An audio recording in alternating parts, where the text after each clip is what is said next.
chanting.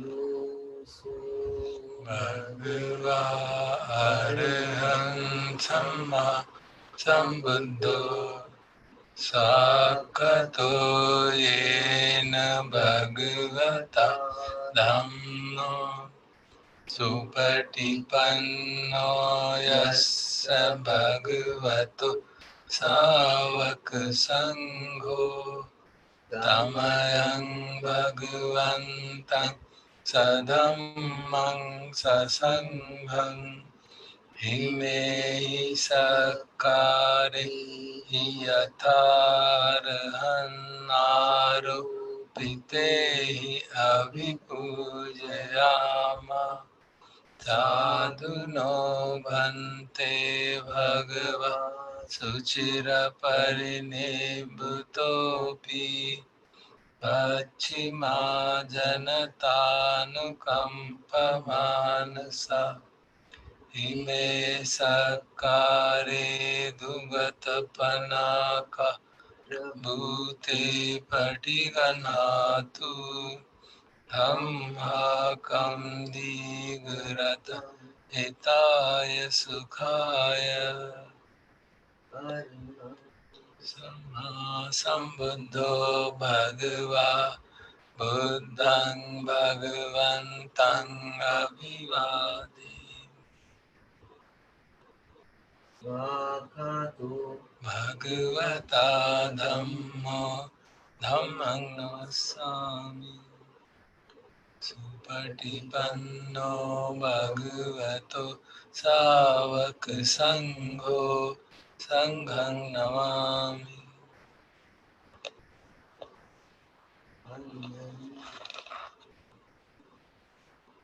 Andumayam Buddham Satinayam Karumasi Tampo Pana Bhagavantam Evam Kalyanu Iti Saddo Abhugato Iti Piso Bhagava Arhan Samma Sambuddho Vijjacharana Sampanno Sugato Lokavidu Anuttaro Purisa Dhammasarati Sattha Deva Manussanam Buddho Bhagavati Andumayam Buddhavigitim Karomasi Buddhavara Antavartadi Viyuto Suddha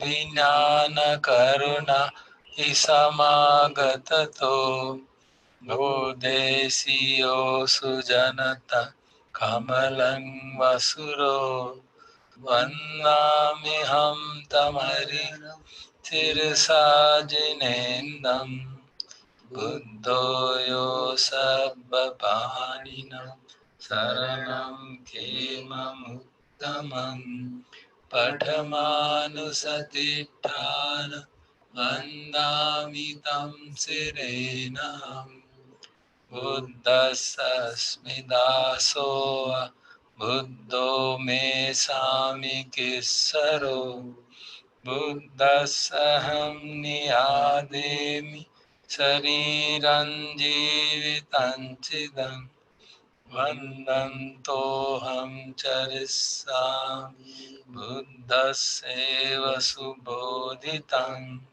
Nati me saranang anyang Nang varang Etena sajjavajjena Vaddheyam sattu sasane Buddhang me vandamanena Yam punyam pasutam eda Sabbepi antarayami Mahesum tassa tejasa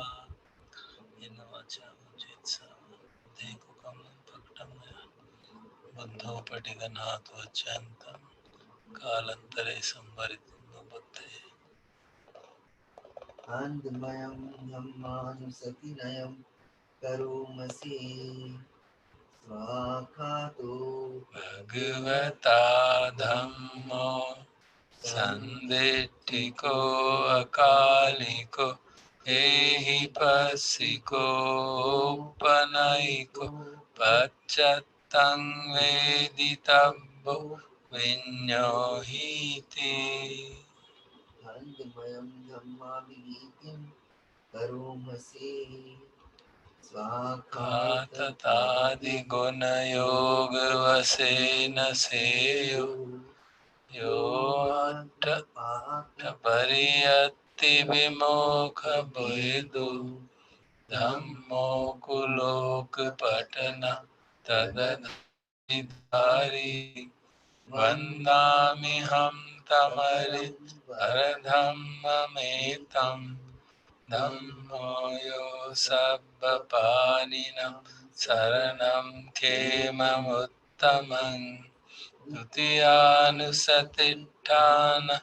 वन्दामि तं शिरेणहम् धम्मस्मि दासो धम्मो मे सामि केसरो धम्मस्सहं नियादेमि शरीरं जीवितं चिदं वन्दन्तोऽहं चरिष्यामि धम्मस्येव सुधम्मतं नास्ति मे शरणं अन्यं धम्मो मे शरणं वरं एतेन सच्चवज्जेन वड्डेयं सत्तु शासने धम्मं मे वन्दमानेन यं पुण्यं पसुतं हृदा सभ्येऽपि अन्तरायामि माहेशुं तस्य तेजसा कायेन वाचा चेत्सर्वं धम्मे गुकम्मं भगटमय धम्मोपनिगनाथ कालान्तरे संवरितं धम्मे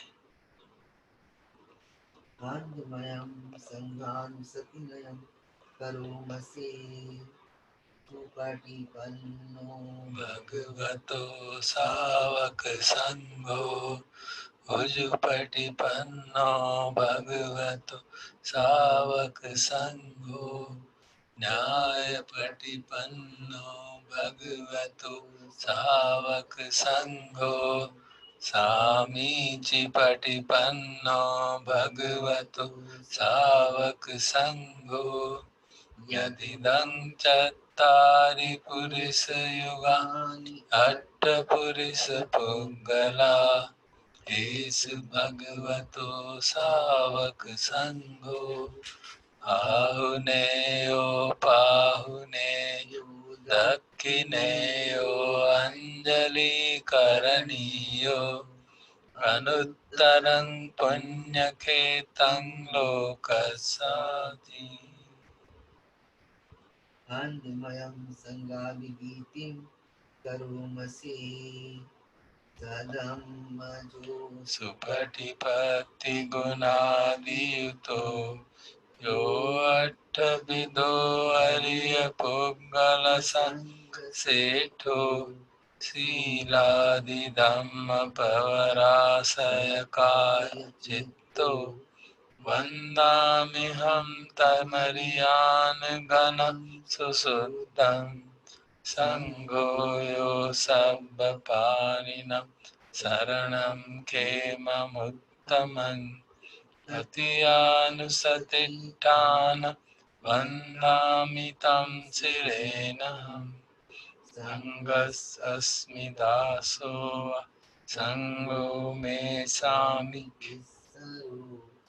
संगसहं विहादेमि शरीरं जीवितं चिदं वन्दन्तोऽहं चरिष्यामि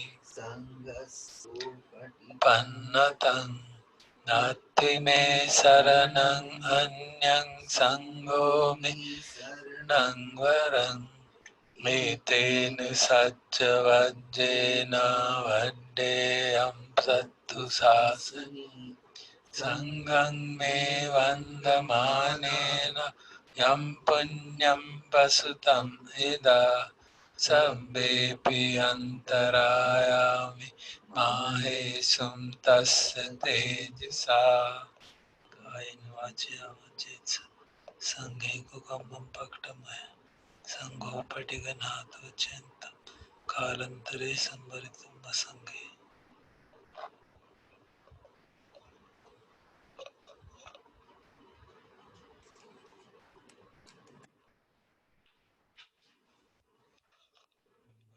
चंद्रया भुजंग सूत्र पाठ सुनेंगे.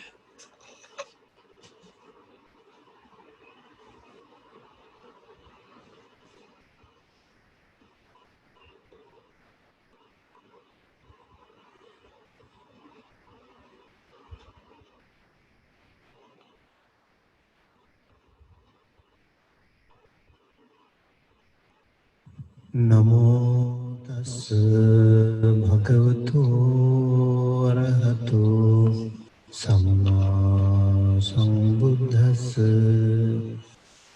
नमो तस् भगवतो अरहतो सम्मा संबुद्धस्स नमो तस् भगवतो अरहतो सम्मा संबुद्धस्स महाचुंदधेर बुद्धंग परित्तं एवं सुतं एकं समयं भगवा राजगहे विहरति वेरुवने कलन्दकनिवापे तेन कोपन समयेन भगवा आबाधिको होति दुःखितो बालगिलानो अथको आयस्मा महाचुंदो सायन्न समयं पतिसल्लाना उत्थितो येन भगवा उपसंकमित्वा भगवन्तं अभिवादित्वा एकमन्तं निषेधि एकमन्तं निसिन्नं को आयस्मन्तं महाचुन्दं भगवा एतदोच पटिभन्तु तं चुन्दबुज्झङ्गाति सत्तिमे भन्ते बुज्झङ्गा भगवता सम्मदखाता भाविता बहुलीकता अभिज्ञाय संबोधाय निब्बानाय संवर्तन्ति कथमे सत् सति संबुद्धंगो को भन्ते भगवता सम्मदखातो भावितो बहुलीकतो अभिज्ञाय संबोधाय निब्बानाय संवर्तति धम्मविचय संबुद्धंगो को भन्ते भगवता सम्मदखातो भावितो बहुलीकतो अभिज्ञाय संबोधाय निब्बानाय संवर्तति वीर्य संबुद्धंगो को भन्ते भगवता सम्मदखातो भावितो बहुलीकतो अभिज्ञाय संबोधाय निब्बानाय संवर्तति पीति संबुद्धंगो को भन्ते भगवता सम्मदखातो भावितो बहुलीकतो अभिज्ञाय संबोधाय निब्बानाय संवर्तति Passaddhi sambojjhango ko bhante bhagavata sammadakkhāto bhāvito bahulīkato abhiññāya sambodhāya nibbānāya samvattati. Samadhi sambojjhango ko bhante bhagavata sammadakkhāto bhāvito bahulīkato abhiññāya sambodhāya nibbānāya samvattati. Upekkhā sambojjhango ko bhante bhagavata sammadakkhāto bhāvito bahulīkato abhiññāya sambodhāya nibbānāya samvattati. Ime ko bhante sattabojjhanga bhagavata sammadakkhāta bhāvita bahulīkata abhiññāya sambodhāya nibbānāya samvattanti. Taggacchunda bojjhanga taggacchunda bojjhangati. Idamo chāyasmā mahāchundo samanuñño sattha hosi. Uddhāhi ca bhagavā tamhā pādhā tathā paheno ca bhagavato so āpādho ahosīti. Etena saccavajjena suttite hotu sabbada. Etena saccavajjena suttite hotu sabbada. Etena saccavajjena suttite hotu sabbada. Sadhu, sadhu, sadhu.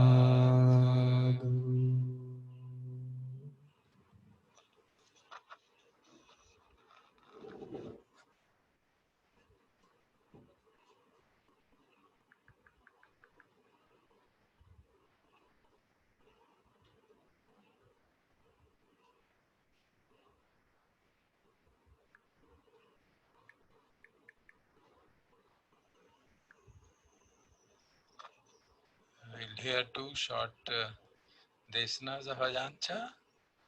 One is titled The Wave Ends and the second is Dhamma Fighting.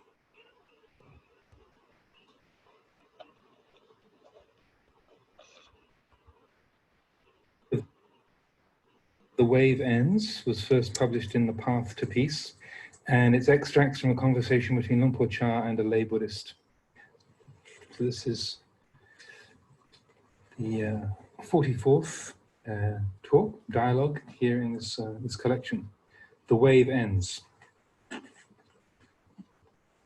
Question. There are those periods when our hearts happen to be absorbed in things and become blemished or darkened, but we're still aware of ourselves, such as when some form of greed, hatred, or delusion comes up. Although we know that these things are objectionable, we're unable to prevent them from arising. Could it be said that even as we are aware of them, this is providing the basis for increased clinging and attachment, and maybe is putting us further back to where we started from? Answer. That's it. One must keep knowing them at that point. That's the method of practice. Question. I mean that simultaneously we are both aware of them and repelled by them, but lacking the ability to resist them. They just burst forth. Answer. By then, it's already beyond one's capability to do anything. At that point, one has to readjust oneself and then continue contemplation. Don't just give up on them there and then. When one sees things arise in that way, one tends to get upset or feel regret. But it's possible to say that they're uncertain and subject to change. What happens is that then one sees these things are wrong. but one is still not ready or able to deal with them. It's as if they're independent entities, the leftover karmic tendencies that are still creating and conditioning the state of the heart. One doesn't wish to allow the heart to become like that, but it does, and it indicates that one's knowledge and awareness is still neither sufficient nor fast enough to keep abreast of things. One must practice and develop mindfulness as much as one can in order to gain greater and more penetrating awareness. Whether the heart is soiled or blemished in some way, it doesn't matter. One should contemplate the impermanence and uncertainty of whatever comes up. By maintaining this contemplation at each instant that something arises, after some time, one will see the impermanent nature inherent in all sense objects and mental states. Because one sees them as such, gradually they'll lose their importance, and one's clinging and attachment to that which is a blemish on the heart will continue to diminish. Whenever suffering arises, one will be able to work through it and readjust oneself, but one shouldn't give up on this work or set it aside. One must keep up a continuity of effort and try to make one's awareness fast enough to keep in touch with the changing mental conditions. It could be said that so far one's development of the path still lacks sufficient energy to overcome the mental defilements. Whenever suffering arises, the heart becomes clouded over, but one must keep developing that knowledge and understanding of the clouded heart. That is what one reflects on. One must really take hold of it and repeatedly contemplate that this is suffering and discontentment. It's not just a sure thing. It's something that is ultimately impermanent, unsatisfactory, and not self. Focusing on these three characteristics, whenever these conditions of suffering arise, again, focusing on these three characteristics, whenever these conditions of suffering arise again, one will know them straight away, having experienced them before.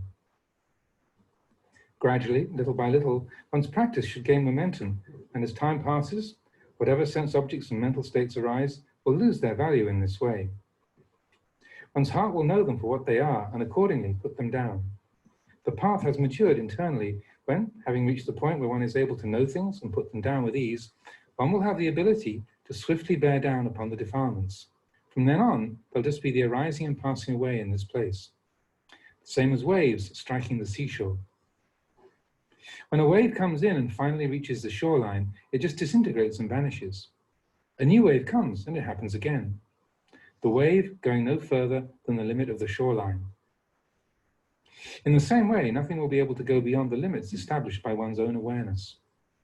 That's the place where one will meet and come to understand impermanence, unsatisfactoriness, and not self. It's there that things will vanish. The three characteristics of impermanence, unsatisfactoriness, and not self are the same as the seashore, and all sense objects and mental states that are experiences go in the same way as the waves. Happiness is uncertain. It's arisen many times before. Suffering is uncertain. It's arisen many times before. That's the way they are. In one's heart, one will know that they are like that. They are just that much. The heart will experience these conditions in this way, and they'll gradually keep losing their value and importance. This is talking about the characteristics of the heart, the way it is. It's the same for everybody. Even the Buddha and all his disciples were like this. If one's practice of the path matures, it'll become automatic. It'll no longer be dependent on anything external. When a defilement arises, one will immediately be aware of it and accordingly be able to counteract it.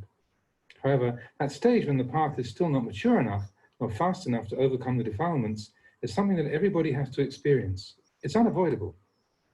But it is at that point where one must use skillful reflection. Don't go investigating elsewhere or try to solve the problem at some other place. Cure it right there. Apply the cure at the place where things arise and pass away. Happiness arises and then passes away, doesn't it? Suffering arises and then passes away, doesn't it? One will continuously be able to see the process of arising and ceasing and see that which is good and bad in the heart. These are phenomena that exist and are part of nature. Don't cling tightly to them or create anything out of them at all. If one has this kind of awareness, then even though one will be coming into contact with things, there will not be any noise. In other words, one will see the arising and passing away of phenomena in a very natural and ordinary way. One will just see things arise and then cease. One will understand the process of arising and ceasing in the light of impermanence, unsatisfactoriness, and not self. The nature of the Dhamma is just like this. When one can see things as just that much, then they will remain as just that much. There will be none of that clinging or holding on. As soon as one becomes aware of attachment, it'll disappear. There will be just the arising and ceasing, and that's peaceful. But it's peaceful, it's not because one doesn't hear anything. There's hearing, but one understands the nature of it and doesn't cling or hold on to anything. This is what is meant by peaceful. The heart is still experiencing sense objects, but it doesn't follow or get caught up in them. A division is made between the heart's sense objects and the defilements. When one's heart comes into contact with a sense object and there's an emotional reaction of liking, this gives rise to defilement. But if one understands the process of arising and ceasing, there is nothing that can really arise from it. It will end just there. Question: does one have to practice and gain samadhi before one can contemplate the Dhamma? One can say that's correct from one point of view, but talking about it from the aspect of practice, then panya has to come first. But following the conventional framework, it has to be sila, samadhi, and then panya. If one is truly practicing the Dhamma, then panya comes first. If panya is there from the beginning, it means that one knows that which is right and that which is wrong. And one knows the heart that is calm and the heart that is disturbed and agitated.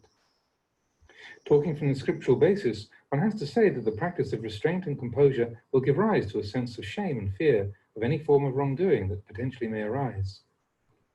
Once one has established the fear of that which is wrong and one is no longer acting or behaving wrongly, then that which is wrong will not be present within one. When there is no longer anything wrong present within, this provides the conditions from which calm will arise in its place. That calm forms a foundation from which samadhi will grow and develop over time. When the heart is calm, that knowledge and understanding which arises from within that calm is called vipassana. This means that from moment to moment there is a knowing in accordance with the truth, and within this are contained different properties. If one was to set them down on paper, there will be sila, samadhi, and panya. Talking about them, one can bring them together and say that these three dhammas form one mass and are inseparable. But if one was to talk about them as different properties, then it would be correct to say sila, samadhi, and panya. However, when one is acting in an unwholesome way, it's impossible for the heart to become calm.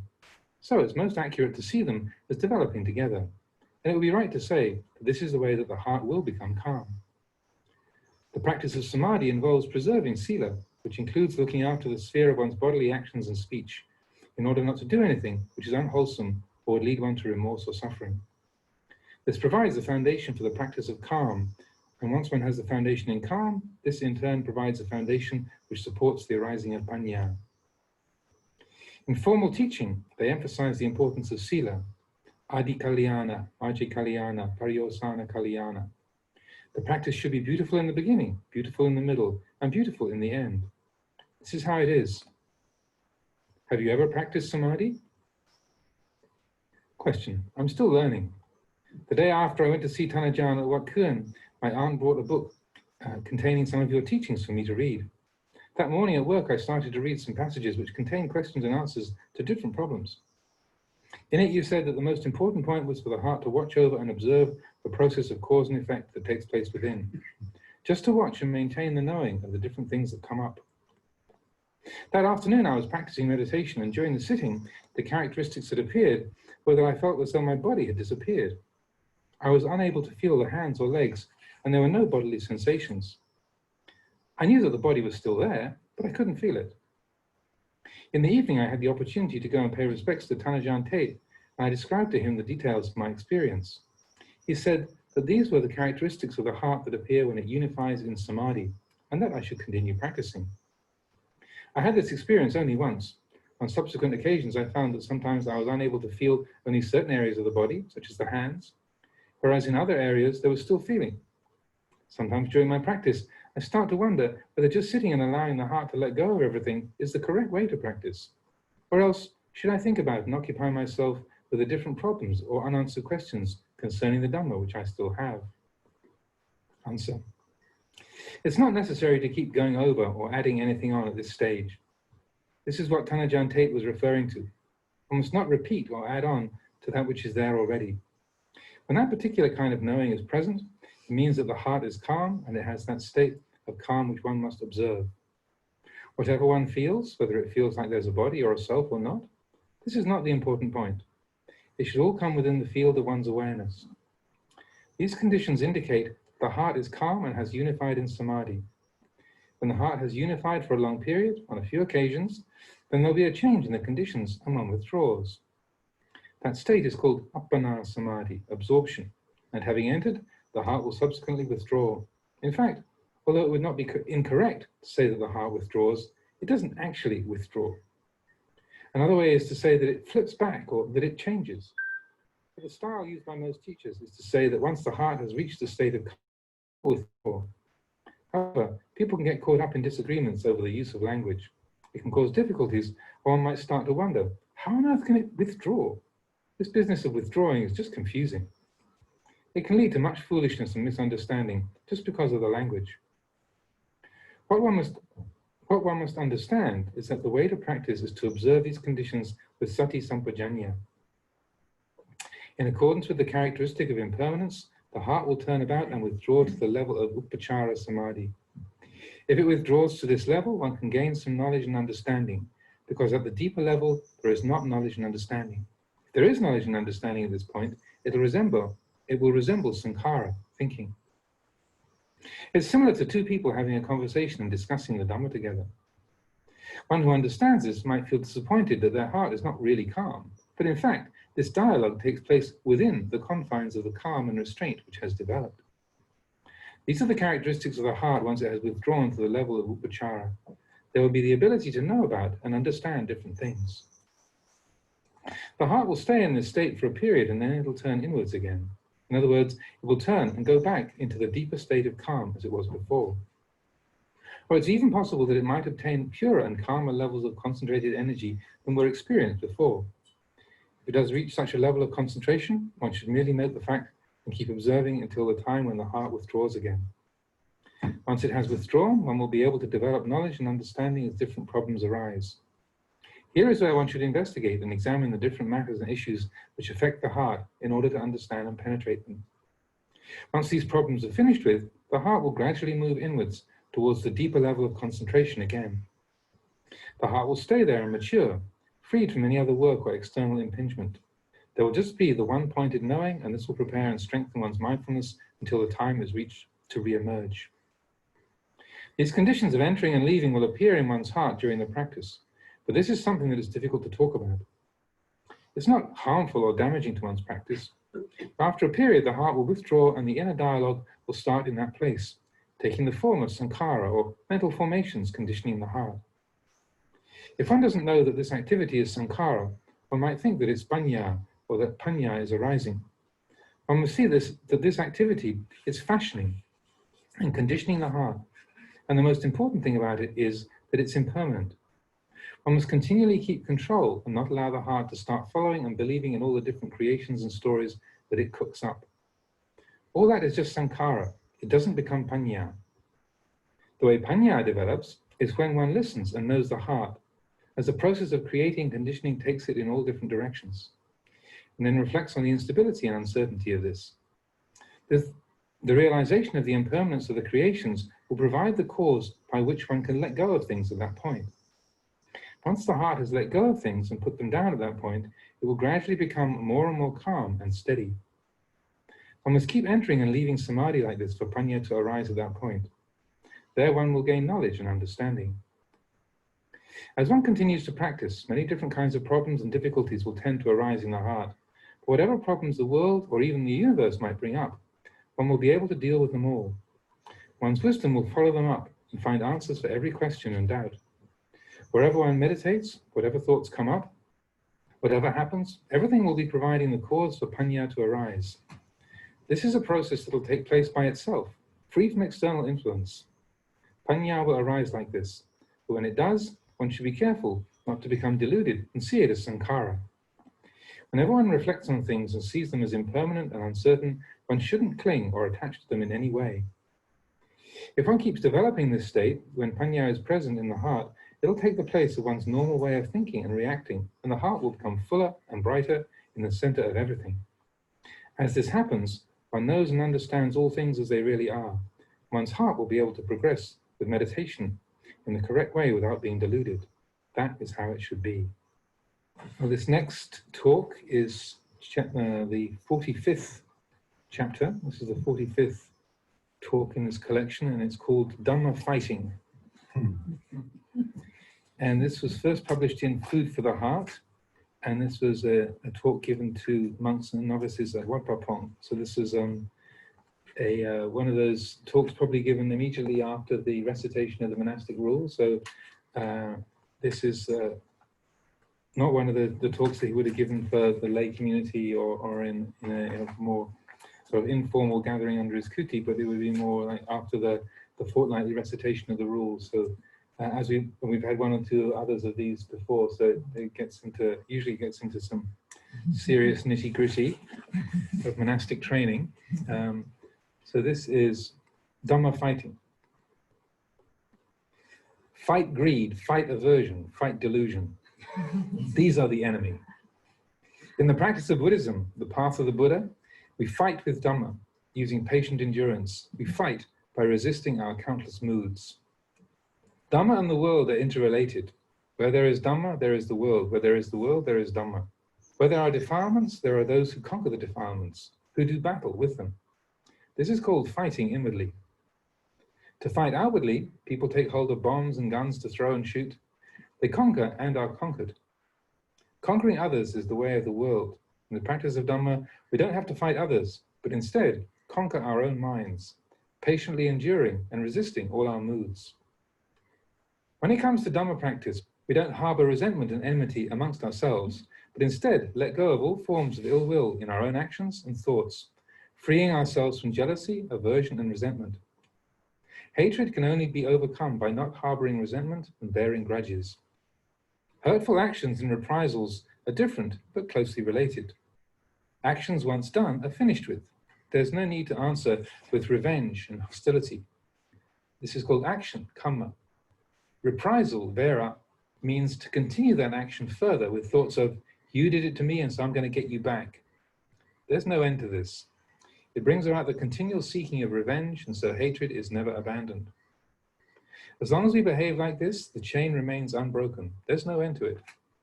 No matter where we go, the feuding continues. The Supreme Teacher taught the world. He had compassion for all worldly beings. But the world nevertheless goes on like this. The wise should look into this and select those things which are of true value. The Buddha had trained in the various arts of warfare as a prince, but he saw that they weren't really useful. They are limited to the world with its fighting and aggression. Therefore, we who have left the world need to train ourselves. We must learn to give up all forms of evil, giving up those things which are the cause for enmity. We conquer ourselves. We don't try to conquer others. We fight, but we fight only the defilements. If there's greed, we fight that. If there's aversion, we fight that. If there's delusion, we strive to give it up. This is called Dhamma fighting. This warfare of the heart is really difficult. In fact, it's the most difficult thing of all. We become monks in order to contemplate this, to learn the art of fighting greed, aversion, and delusion. This is our prime responsibility. This is the inner battle, fighting with defilements. But there are very few people who fight like this. Most people fight with other things. They rarely fight defilements. They rarely even see them. The Buddha taught us to give up all forms of evil and to cultivate virtue. This is the right path. Teaching in this way is like the Buddha picking us up and placing us at the beginning of the path. Having reached the path, whether we walk along it or not, is up to us. The Buddha's job is finished right there. He shows the way, that which is right and that which is not right. This much is enough. The rest is up to us. Now, having reached the path, we still don't know anything. We still haven't seen anything, so we must learn. To learn, we must be prepared to endure some hardship, just like students in the world. It's difficult enough to obtain the knowledge and learning necessary for them to pursue their careers. They have to endure. When they think wrongly or feel averse or lazy, they must force themselves to continue before they can graduate and get a job. The practice for a monk is similar. If we determine to practice and contemplate, then we will surely see the way. Ditthi-mana is a harmful thing. Ditthi means view or opinion. All forms of view are called ditthi, seeing good as evil, seeing evil as good, any way whatsoever that we see these things. This is not the problem. The problem lies with clinging to those views, called mana. holding on to those views as if they were the truth. This leads us to spin around from birth to death, never reaching completion, just because of that clinging. So the Buddha urged us to let go of views. If many people live together, as we do here, they can still practice comfortably if their views are in harmony. But even 2 or 3 monks would have difficulty living together if their views were not good or harmonious. When we humble ourselves and let go of our views, even if there are many of us, we come together at the place of the Buddha, Dhamma, and Sangha. It's not true to say that there will be disharmony just because there are many of us. Just look at a millipede. A millipede has many legs, doesn't it? Just looking at it, you think that it would have difficulty walking, but actually it doesn't. It has its own order and rhythm.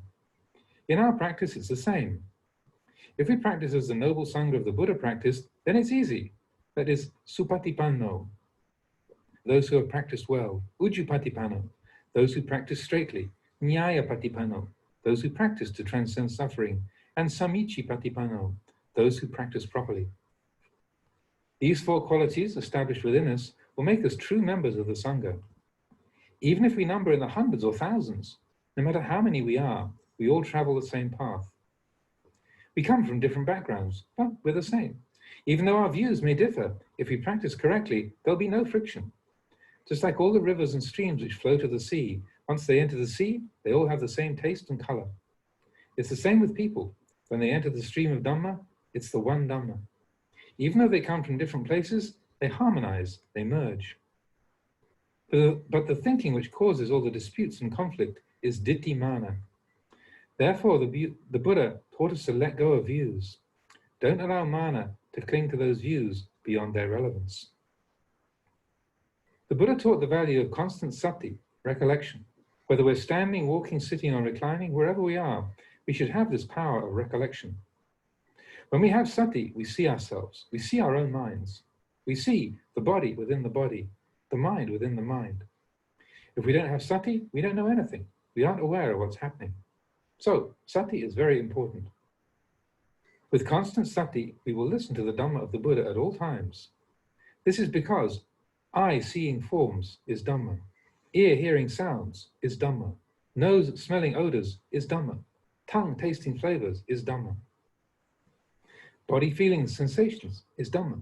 When impressions arise in the mind, that is Dhamma also.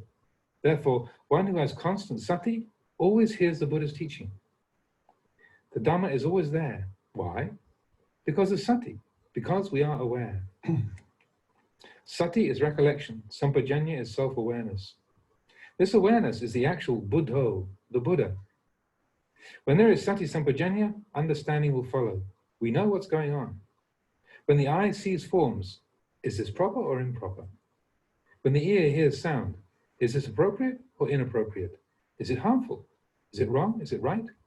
And so on, like this with everything. If we understand, we hear the Dhamma all the time. So let us all understand that right now, we're learning in the midst of Dhamma. Whether we go forward or step back, we meet the Dhamma. It's all Dhamma if we have sati. Even seeing the animals running around in the forest, we can reflect. Seeing that all animals are the same as us. They run away from suffering and chase after happiness, just as people do. Whatever they don't like, they avoid. They're afraid of dying, just like people. If we reflect on this, we see that all beings in the world, people as well, are the same in their various instincts. Thinking like this is called bhavana, meditation, development, or cultivation. Seeing according to the truth. All beings are companions in birth, old age, sickness, and death. Animals are the same as human beings, and human beings are the same as animals. If we really see things the way they are, our mind will give up attachment to them. Therefore, it's said we must have sati. If we have sati, we will see the state of our own mind. Whatever we're thinking or feeling, we must know it. This knowing is called buddho, the Buddha, the one who knows thoroughly, who knows clearly and completely. When the mind knows completely, we find the right practice. So the straight way to practice is to have mindfulness, sati. If you are without sati for 5 minutes, you're crazy for 5 minutes, heedless for 5 minutes. Whenever you're lacking sati, you're crazy. So sati is essential. To have sati is to know yourself, to know the condition of your mind and your life. This is to have understanding and discernment, to listen to the Dhamma at all times. After leaving the teacher's discourse, you still hear the Dhamma, because the Dhamma is everywhere. So therefore, all of you, be sure to practice every day. Whether you are lazy or diligent, practice just the same. Practice of the Dhamma is not done by following your moods. If you practice following your moods, then it's not Dhamma. Don't discriminate between day and night. Whether the mind is peaceful or not, just practice. It's like a child who's learning to write. At first, he doesn't write nicely, big, long loops and squiggles. He writes like a child. After a while, the writing improves through practice. Practicing the Dhamma is like this. At first, you're awkward. Sometimes you're calm, sometimes not. You don't really know what's what. Some people get discouraged. Don't slacken off. You must persevere with the practice. Live with effort, just like the schoolboy. As he gets older, he writes better and better. From writing badly, he grows to write beautifully, all because of the practice from childhood. Our practice is like this. Try to have recollection at all times, standing, walking, sitting, or reclining. When we perform our various duties smoothly and well, we feel peace of mind. When there is peace of mind in our work, it's easy to have peaceful meditation. They go hand in hand. So, make an effort. You should all make an effort to follow the practice. This is training.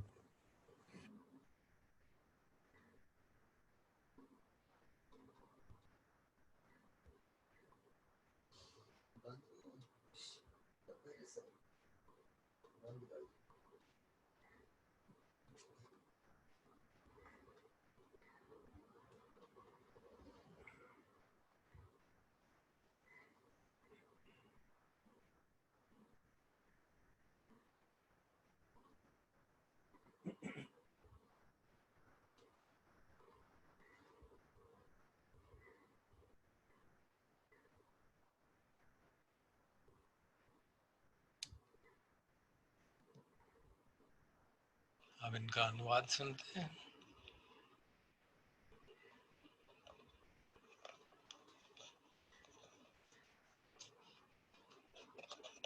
पहला जो प्रवचन था वो प्रश्नोत्तर के रूप में, तो प्रश्न करते हैं, बात समझते हैं और उसके प्रति चिपकते नहीं हैं, तो कहीं उसके प्रति भी हमको इस जानने के प्रति भी चिपकाव ना हो जाए।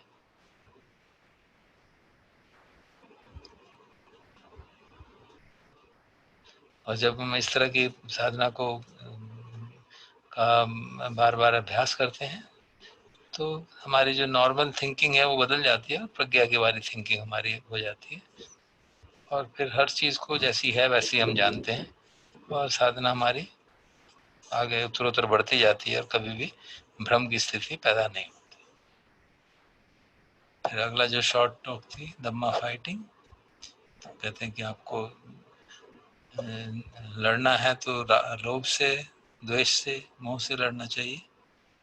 ये भगवान बुद्ध की शिक्षा है और लड़ने के लिए हमें शांति और धैर्य की आवश्यकता है। संसार में जो लड़ते हैं वो तो बमों से और तोपों से लड़ते हैं, एक दूसरे को मारते हैं। धम्मा की प्रैक्टिस में हमें एक दूसरे से लड़ने की जरूरत नहीं है, अपने मन को जीतने की आवश्यकता है। हम किसी दूसरे के प्रति कोई द्वेष का भाव नहीं रखते, हर तरह का द्वेष त्याग देते हैं, हर तरह का गुस्सा, जेलसी, नफरत सब त्याग देते हैं।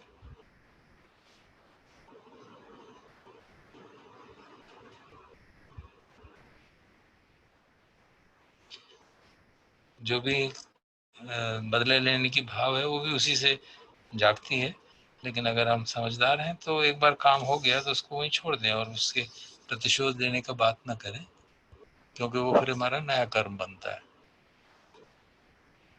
तो वही बात हो जाएगी, तुमने ऐसा मेरे साथ किया, मैं तुम्हारे साथ ऐसा करूंगा, तो इसका कोई अंत नहीं होने वाला है।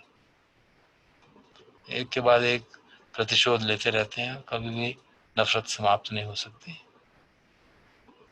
भगवान ने हमको सिखाया ये कि संसार जो है इसी तरह चलता रहता है और समझदारों को, इस आदमी को इसको जानना, समझना चाहिए और जो महत्वपूर्ण बात है उसको पकड़ना चाहिए।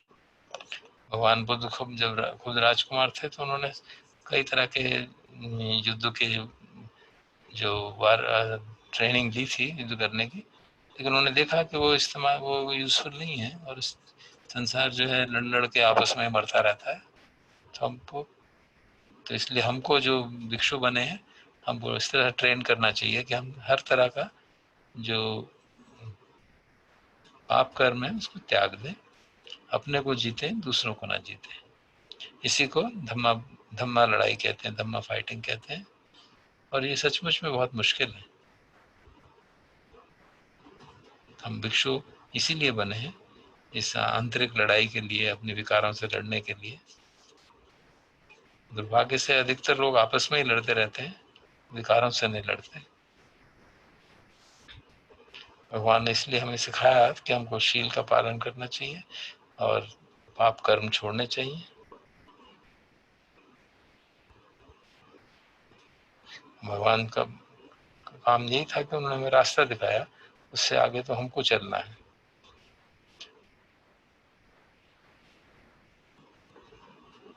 और अगर हमने नहीं देख पाए रास्ते को तो हमको सीखना चाहिए।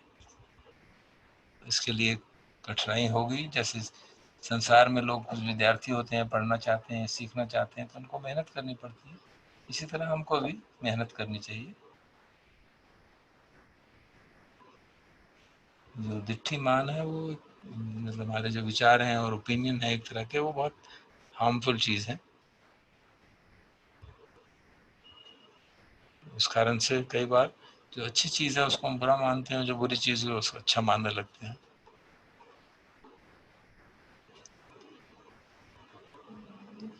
ये भी इतनी बड़ी प्रॉब्लम नहीं है। दिक्कत ये है कि हम उस विचारधारा के प्रति चिपकाव बना देते हैं, उसको अपना मान कर जो असली मान जागता है और समझते हैं कि यही सत्य है। ये सबसे बड़ी दिक्कत की बात है, जो हमको जरा मृत्यु के चक्र से छोड़ता नहीं है। तो इसलिए भगवान कहते थे कि हर प्रकार के जो तुम्हारे ओपिनियन है उनको त्याग करो।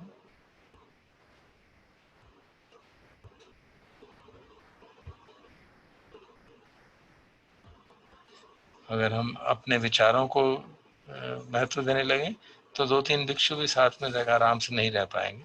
लेकिन जब हम इनको दिट्ठी को त्याग कर देते हैं तो हम सब आपस में संघ के रूप में रह पाते हैं।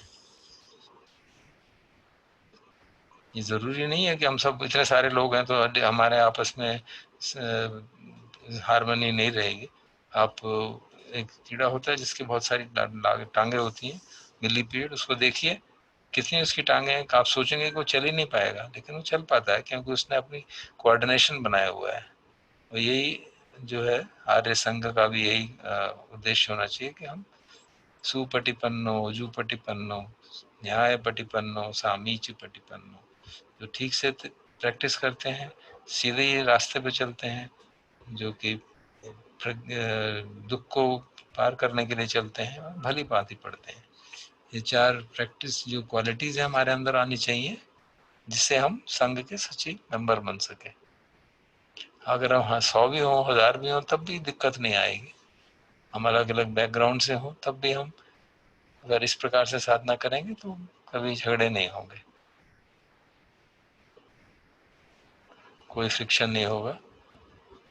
जैसे सभी नदियां अंततः समुद्र की ओर जाती हैं, इसी तरह हम सब भी धर्म की स्ट्रीम में अंततः मिल जाते हैं आपस में।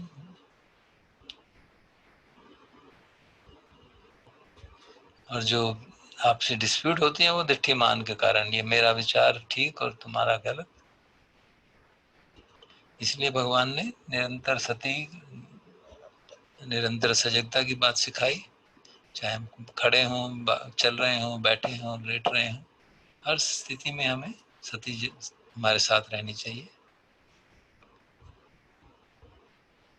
क्योंकि तब हम अपने मन को, शरीर को देख पाते हैं और समझ पाते हैं कि क्या हो रहा है। इसलिए सती की बहुत महत्व है।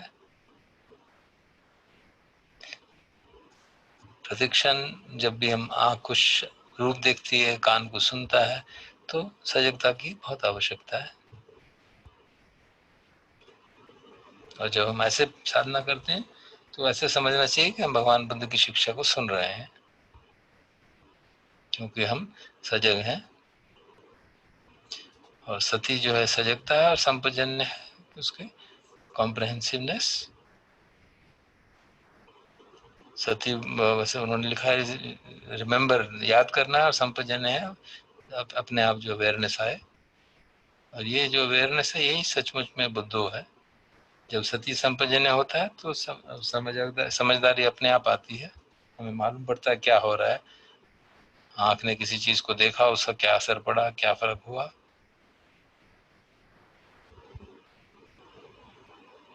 तो हर परिस्थिति में हम धर्मों के साथ धम्मों को मिलते हैं। जंगल में जानवरों को दौड़ते हुए देखते हैं, उस समय भी हम विचार कर सकते हैं कि इस तरह के जानवर सब हमारे अंदर भी हैं। जैसे ये जानवर हैं वैसे ही हम भी हैं। वो भी दुख से भागते हैं और सुख की ओर भागते हैं, और हम भी ऐसा ही करते हैं। जब इस प्रकार से रिफ्लेक्शन करें तो सारा संसार हमको, जो इस तरह के विचार हैं आते हैं, उसको भावना कहते हैं कि हम सत्य के अनुसार विचार कर रहे हैं। तो इस प्रकार अगर हम बार बार देखेंगे तो उनके प्रति जो अटैचमेंट है वो समाप्त होने लगती है। इसलिए कहा जाता है कि हमें सजग होना चाहिए, सती हमेशा रहनी चाहिए, ताकि हम अपने मन को हमेशा जानते रहें। और इसी को बुद्धो कहते हैं, जो जानने वाला जो है, द वन हु नोज, जो हमारी अंदर फैकल्टी है जानने की। तो यही सीधा रास्ता है हमारा साधना करने का। अगर 5 मिनट आप सती नहीं है तो आप 5 मिनट के लिए क्रेजी हैं, 10 मिनट नहीं है तो उतनी देर के लिए क्रेजी हैं। तो सती की बहुत आवश्यकता है। तो आपको रोज साधना करनी चाहिए, सजग रहना चाहिए। चाहे आप आलस्य में हो, चाहे बहुत डिलीजेंट हो, प्रैक्टिस करते रहना चाहिए। अगर अपने मूड के हिसाब से करेंगे तो वो धर्म की बात नहीं हुई। दिन और रात में फर्क करेंगे तो वो ठीक बात नहीं है। वो ऐसे ही है जैसे एक बच्चा जब सीखना शुरू करता है तो ठीक से नहीं लिखता, गोल गोल घुमा के लिखता है, क्योंकि वो बच्चा है, सीख रहा है। और जब धीरे धीरे करता रहता है तो साधना तो वो ठीक लिखना शुरू करता है। धर्म की साधना भी इसी प्रकार है। शुरू शुरू में आपको अजीब सा लगेगा, बेचैनी होगी, कभी शांत रहेगा चित्त, कभी शांत नहीं रहेगा। तो उससे डिस्करेज नहीं होना चाहिए, एफर्ट करते रहना चाहिए। उसी स्कूल बॉय की तरह जो कि शुरू शुरू में उल्टा सीधा लिख रहा था, धीरे धीरे उसकी हैंड राइटिंग सुधर गई। इसी तरह से हमारी भी प्रैक्टिस है। हर समय बैठते उठते चलते फिरते हम सजग रहें।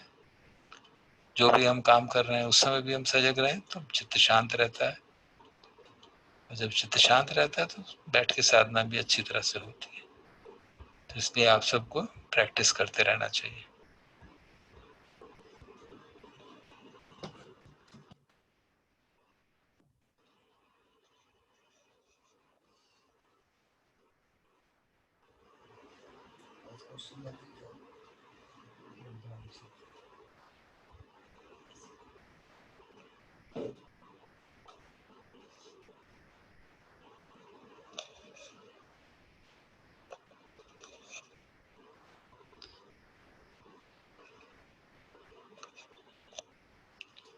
तो अब थोड़ी देर मुद्दानुस्मृति का अभ्यास करेंगे।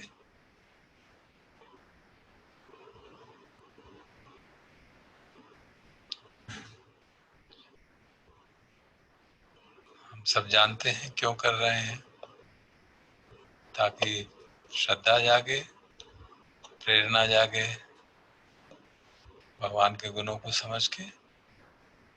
और शुरू करते हैं ट्रेडिशनल चांट से, एक एक शब्द पे रुक के उसका अंतर्मन में उसका विश्लेषण करके उसको समझ के और अपने अंदर प्रेरणा जगाते हुए जो भगवान द्वारा खुद ही प्रिस्क्राइब्ड गुण हैं बुद्ध के, उनको याद करते हैं।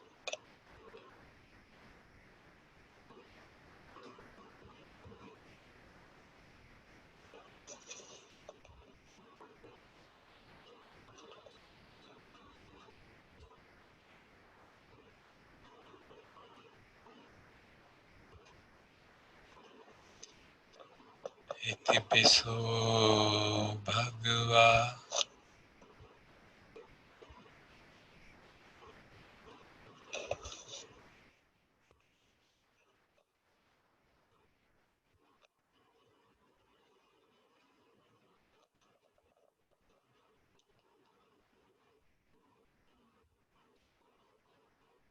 Arhan.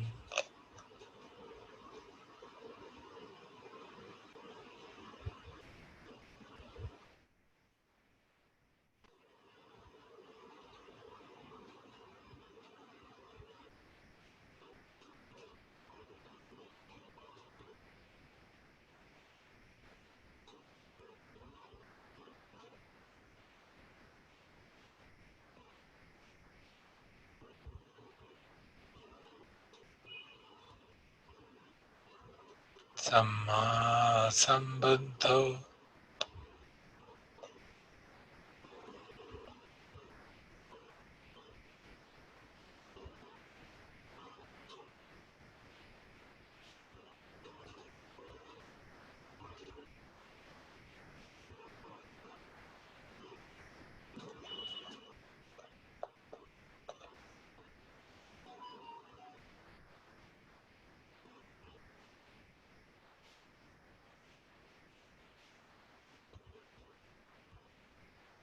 जब इस शब्द सम्मा संबुद्ध पे कंटेम्पलेट करते हैं तो लगता है जैसे भगवान ने इतने करोड़ों वर्षों तक साधना की ताकि हमारा कल्याण हो सके,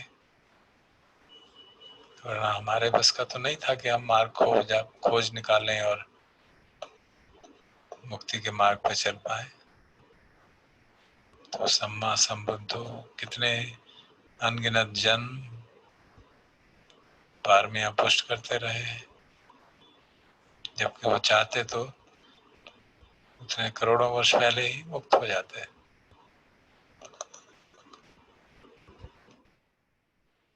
सम्मा संबुद्धो बड़ा पावरफुल वर्ड। इति पिसो भगवा अरहं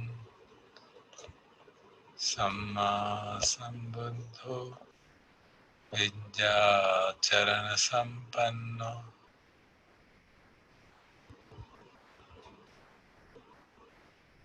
विद्या और आचरण से संपन्न।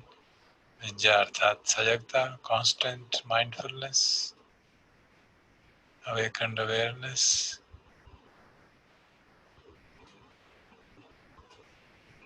नैसर्गिक हमारी चेतना पूरी तरह से प्रतिष्ठित और उसी अनुरूप आचरण।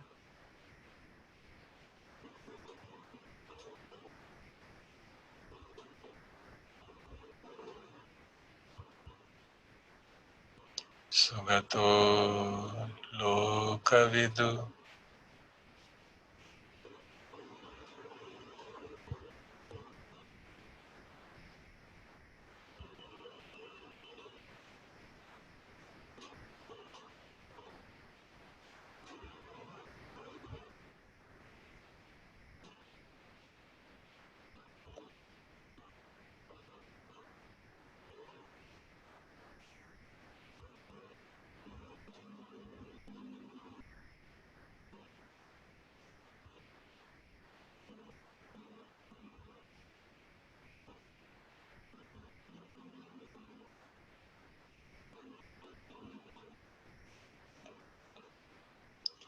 लोकविदु का एक बड़ा छोटा सा एस्पेक्ट है जो मुझे बहुत स्ट्राइक कई बार करता है कि कोई भी उनके पास मिलने आता था पहली बार तो वो पूछते नहीं थे उससे तुम्हारा नाम क्या है, डायरेक्टली उसको उसके रूट नेम से बुलाते थे। जैसे अनाथ पिंडक जब गए तो उनको ये नहीं कहा जब भगवान ने अनाथ पिंडक, उन्होंने कहा सुदत्त आओ। बड़ी छोटी सी बात। लोकविदु, हर चीज बाहर संसार में अपने भीतर सब कुछ जानते थे, ऐसी क्षमता थी उनमें। बाहर के लोग और भीतर के लोग दोनों को जानने की क्षमता।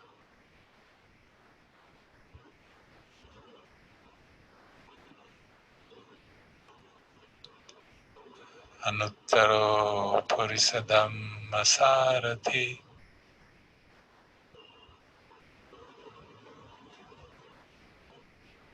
जो जय मंगल अट्ठ गाथा है, वो मैं इस गुण के बारे में अच्छा उदाहरण देती है।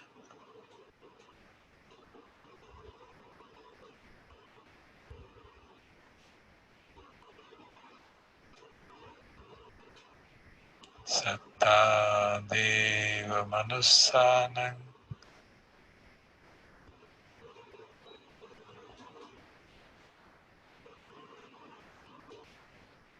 बुद्धो भगवाति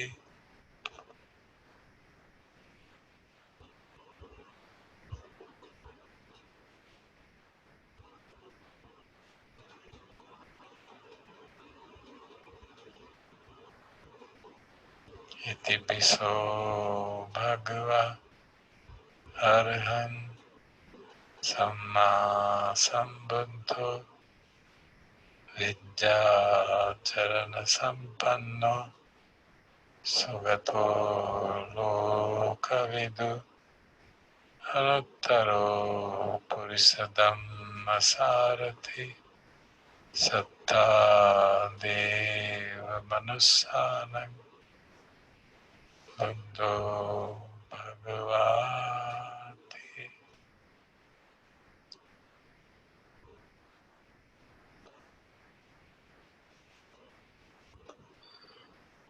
हमारी चैंटिंग्स में भगवान के गुण आते हैं कई जगह, जो मॉर्निंग इवनिंग चैंटिंग है उनमें, और कई दूसरी जो परित्ता चैंटिंग है रतन सूत्र में, उनका भी याद करके बुद्धानुस्मृति में प्रयोग कर सकते हैं।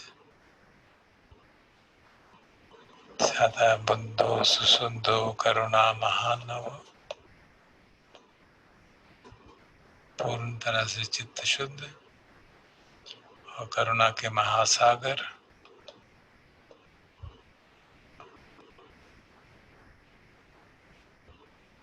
धम्मो च देशितो न्यानिको उपसम्मिको परिनिब्बानिको संबोधगामी। ऐसा धर्म की देशना दी जो निर्वाण की ओर ले जाता है, शांत कर देता है चित्त को और आगे की तरफ बढ़ाता है।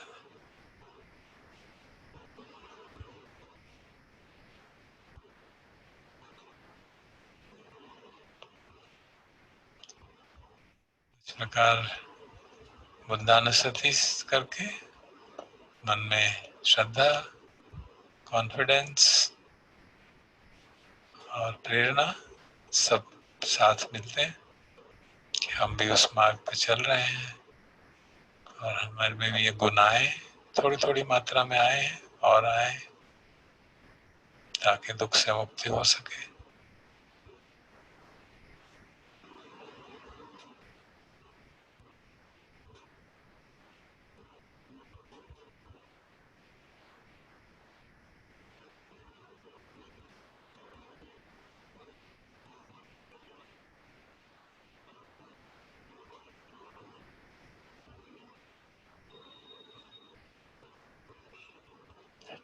समापन करते हैं शास्त्र का। भवतु सब मंगलं रक्षन्तु सब देवता सब धम्मानुभावेन सदा सुखी भवन्तु ते। भवतु सब मंगलं रक्षन्तु सब देवता सब धम्मानुभावेन सदा सुखी भवन्तु ते। भवतु सब मंगलं रक्षन्तु सब देवता सब संघानुभावेन सदा सुखी भवन्तु ते।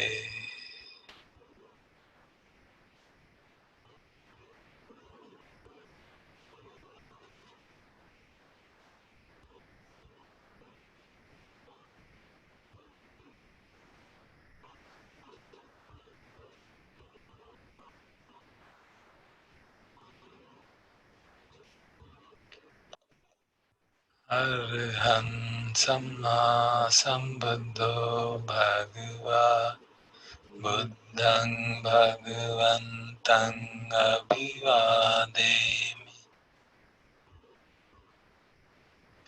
Swakato Bhagavata Dhammo Dhammang Namasami Supatipanno Bhagavato Savaka Sangho Sanghang Namami